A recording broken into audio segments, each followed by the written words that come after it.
Democratic Senator Dick Durbin is meeting with the president. He's part of the Senate leadership, and he joins me now live from Washington. Good morning, Senator. The president's influence in this debate, how important is it, and how dug in are both sides? What we see from where we're sitting are Republicans who refuse to raise taxes and Democrats who refuse to make the deep cuts that you have to make if you're not raising taxes. How do we move these two sides closer? Well, I thought we were moving closer last week, and then the Republican leader, Eric Cantor of Virginia, walked out of the vice president's negotiations and said, I'm going to give this to the president now and the speaker. They better take over. So now we're into a new round of negotiations. I was on the Bowles-Simpson Deficit Commission, and I'll tell you what I believe. We need to put everything, underline that word, everything, on the table.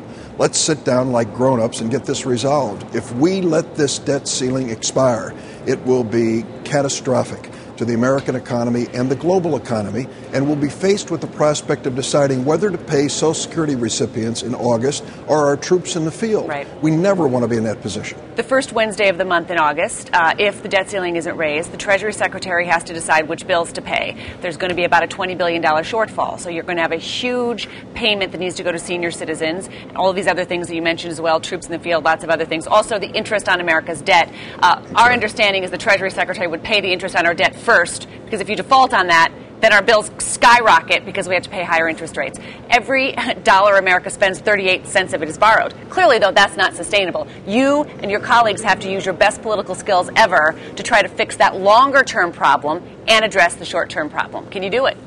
We can do it, and we have a roadmap. The Bowles-Simpson Commission would reduce our deficit, our debt rather, national debt, by over $4 trillion over a 10-year period of time. And we would take it from spending cuts, number one, on both the security and non-security side. We'd take it from increased revenue by taking some of what I consider to be indefensible deductions and credits in our tax code and reducing them. But the Republicans are very firm. That's why Eric Cantor walked out last week. They do not want anything that even smells like raising a tax.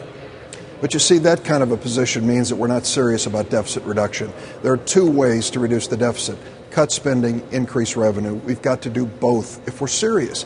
If we want to continue to posture for the next election, to take positions that may be popular with our base constituency, we're not going to meet the needs of America. That's what the Bowles-Simpson Commission told us. I believe it. It's still true today. Is it possible to have some sort of a short-term ban? I mean, I know that some Senate leaders, and I know also the White House, have been kind of shy on this, but could you try to push through something shorter term, address it again, but at least get, I think you've called it a down payment on this subject, so we don't default, or we don't run up against that debt ceiling again in the beginning of August? There are two guiding principles on Capitol Hill and Washington, and that is never do today what you can put off till tomorrow, and when in doubt, split the difference.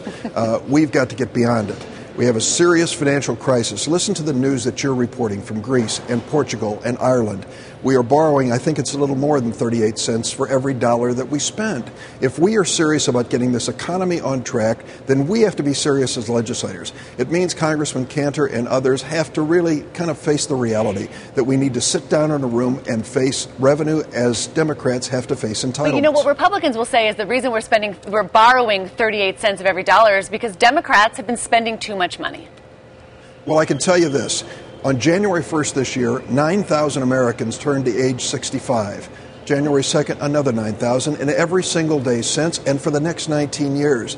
The baby boomers who have paid faithfully into Social Security and Medicare are now arriving for their benefits. Now, to say that we're going to spend more to help them, of course we are. It was a promise and contract made, but let's do it by saving money, by reducing spending, and moving us toward a balance that we need for our economy to prosper.